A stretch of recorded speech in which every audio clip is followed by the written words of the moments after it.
Bonjour à tous, on se retrouve en direct du cabinet. Là, je suis sur ma pause du midi et je regardais un petit peu l'actualité. Et une fois de plus, quand il s'agit d'actualité médicale, à chaque fois, j'ai envie de pleurer. En tout cas, quand je parle de l'actualité médicale sur le plan politique, etc. Donc, vous avez peut-être entendu parler de la loi RIST. Donc, c'est une loi là qui va être appliquée dans quelques jours, c'est-à-dire début avril.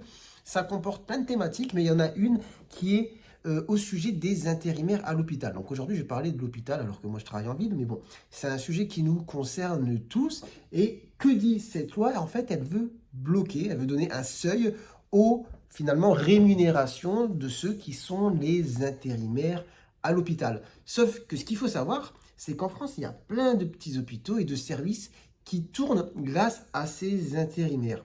Et du fait que justement, on va bloquer les tarifs dans certains endroits, vous imaginez bien qu'il y a certaines personnes qui faisaient habituellement peut-être, je sais pas, une heure et demie de route pour aller travailler là-bas parce que ça les avantageait de faire de l'intérim et d'aller prendre des missions à droite, à gauche et justement d'être bien rémunérés au moment de faire leur mission, qui vont se dire, bon franchement aujourd'hui ça vaut plus trop le coup et soit je vais rester dans mon coin, soit je vais me salarier ailleurs, soit je vais aller dans le privé, soit finalement je vais faire autre chose. Donc pour moi, c'est une loi totalement contre-productive. Je vais vous lire quelques extraits finalement d'articles et on va décrypter deux, trois petits trucs qui me font rire. Alors, l'intérim médical, le phénomène est connu.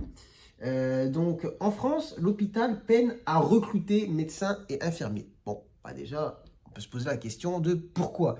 Je pense qu'on pourrait en débattre très longtemps, mais si aujourd'hui on parle de rémunération, vous savez très bien, peut-être vous ne le savez pas, mais je vous le dis, qu'à l'hôpital, peu importe finalement votre métier, que vous soyez aide-soignant, infirmier, que vous soyez médecin, vous êtes très mal rémunéré. Donc forcément, c'est pas très attractif pour beaucoup de monde. Certains choisissent d'y travailler pour X raisons.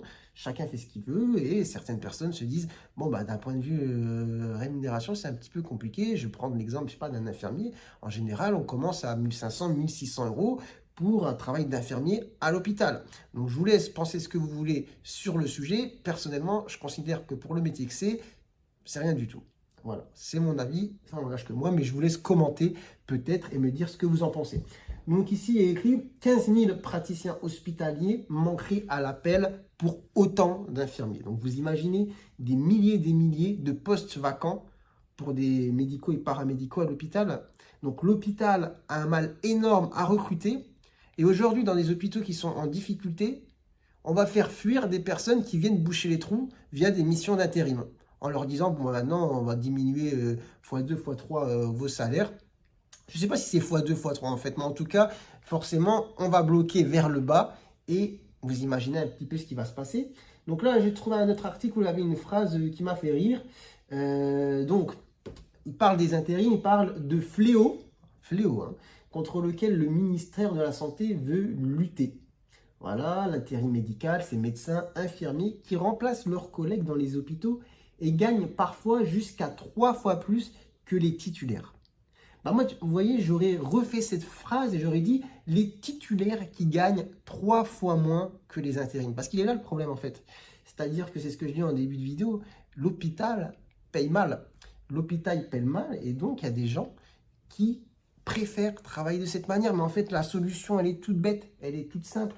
En fait, il faudrait mieux rémunérer les titulaires qui travaillent au sein des hôpitaux, rendre l'exercice attractif, mais à vouloir justement serrer la vis, faire des économies, vous allez avoir des gens qui vont travailler certes là-bas, mais vous allez avoir un manque énorme. J'ai dit 15 000 médecins et 15 000 infirmiers. Donc vous imaginez, ça fait du monde. Il y a des petits hôpitaux qui ne sont pas du tout attractifs pour leur localisation, etc. Vous imaginez bien qu'il y a des endroits un petit peu lointains où les gens n'ont pas forcément envie d'aller travailler. C'est un droit, chacun a le droit de faire ce qu'il veut. Mais si en plus de ça, sur le plan de la rémunération, c'est bloqué partout et c'est pas du tout attractif, qui va aller là-bas? Ça va être les intérimaires. Et aussi une autre partie, mais j'en ferai une autre vidéo, les médecins étrangers, on n'en parle pas assez, mais qui rendent un service énorme justement pour faire tourner pas mal de services en France et pas mal de petits hôpitaux. Et du coup, là, dans les articles qui sortent par rapport à l'application de la loi RIST, il y est écrit qu'il y a des dizaines de services hospitaliers qui risquent de fermer à partir du mois d'avril. Et ça, c'est une réalité. Et ceux qui prennent la décision d'appliquer ce genre de loi le savent. Après, ils feront porter le chapeau à qui? Aux médecins, en disant c'est eux qui ne veulent pas travailler, c'est eux les méchants. Mais ceux qui prennent des décisions politiques pour, soi-disant, faire des économies ou plaire à certaines personnes, savent très bien les conséquences de ce genre de décision qui risque d'être quand même assez catastrophique. Moi, j'ai pas mal d'amis qui sont du coup de spécialité hospitalière, urgentistes, ou je sais pas, anesthésiens, et qui reçoivent en ce moment des nombres de mails incroyables de au secours, on a besoin de médecins pour les dates suivantes. En fait, vous avez toutes les dates du mois hein, pour des services où finalement le calendrier, le planning n'est pas rempli. Mais en fait, si dans ces hôpitaux, vous aviez des PH titulaires, il n'y aurait pas de problème à chercher des intérims. Vous cherchez des intérims parce qu'il n'y a personne qui travaille dans cet hôpital. Donc déjà, salariés, des médecins, des infirmiers à l'hôpital, payez-les bien, donnez-leur des bonnes conditions de travail, donnez-leur aussi les moyens de faire de la bonne médecine, parce qu'il y en a beaucoup qui se plaignent pas que de la rémunération, parce que là, on va parler que d'argent, et les gens vont dire, ouais, ils veulent que l'argent, mais en fait, il y en a beaucoup qui travaillent à l'hôpital, qui se disent, et ça, vous l'entendez souvent, on ne travaille pas dans de bonnes conditions, et c'est dur de bien faire son taf. Il y a plein de gens qui travaillent à l'hôpital, et j'en vois même en consultation, moi ici, des aides-soignants infirmiers qui pètent un plomb en disant, c'est trop, on est on est, je sais pas, 3 pour faire le travail de 6, on n'a pas assez de moyens pour bien faire notre travail. Au bout d'un moment, les gens sont éreintés, sont fatigués, sont épuisés, surtout qu'en plus on sort, c'est assez récent, la période Covid, etc., où on a bien rincé les gens à l'hôpital, et en plus de ça, ils sont mal payés. Vous m'étonnez qu'il y a des endroits où il y a des gros trous et où il y a des personnes qui viennent, entre guillemets, en mission pour combler les trous. Mais sauf que là, on va les faire fuir. Donc, une fois de plus, une décision très intelligente, très productive. On va voir un petit peu ce que ça va donner. Donc, attendez, je me remets sur les articles. On va voir un petit peu ce que ça va donner. Mais je pense que voilà, il y a beaucoup d'endroits où ça va être un petit peu la dèche et ça va être très difficile, justement, de mettre des médecins et même des paramédicaux. Voilà, c'était ma petite réaction à ce sujet d'actualité. Et voilà, dites-moi un petit peu ce que vous en pensez en commentaire.